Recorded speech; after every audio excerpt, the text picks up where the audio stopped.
આવેલા 1000 આવારા તત્વોની યાદી બાદ પોલીસ એક્શન મોડમાં આવી ગઈ છે।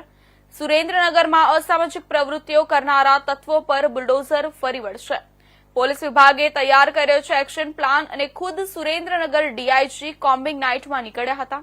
આવારા તત્વોના ઘરોમાં ચેકિંગ કામગીરી હાથ ધરવામાં આવી હતી। આવારા તત્વોના ઘર તપાસ દરમિયાન 10 જેટલા તત્વોના ઘરોમાં ગેરકાયદેસર વીજ જોડાણ મળી આવ્યા હતા।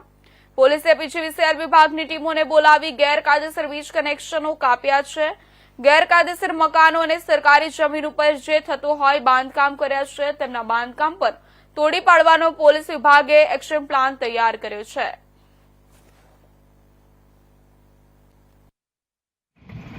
ડીજીપી સાહેબના આદેશ મુજબ જે 100 કલાકની અંદર અસામાજિક તત્વોની યાદી જે તૈયાર કરી અને એમની વિરુદ્ધ શિક્ષાત્મક કાર્યવાહી જે કરવાની સૂચના મળેલ છે તે અન્વયે સુરેન્દ્રનગર જિલ્લાની અંદર વારંવાર શરીર સંબંધી ગુનાઓ કરતા હોય તેવા આરોપીઓ, બુટલેગર, જુગારીયાઓ, ખાસ કરીને વ્યાજખોરોની પ્રવૃત્તિ સાથે ખનીજ ચોરી સંકળાયેલા હોય એવા આરોપીઓ વિરુદ્ધ 2 દિવસથી સુરેન્દ્રનગર જિલ્લા પોલીસ દ્વારા કાર્યવાહી હાથ ધરવામાં આવી છે।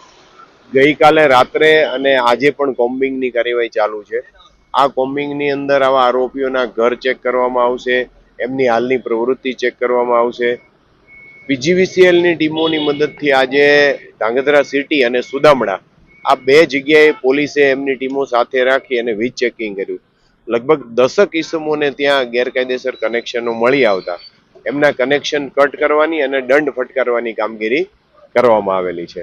આ ઉપરાંત આગામી દિવસોમાં પાસા તડીપાર જેવી કાર્યવાહી પણ ગુનાહિત ઇતિહાસના આધારે કરવામાં આવશે।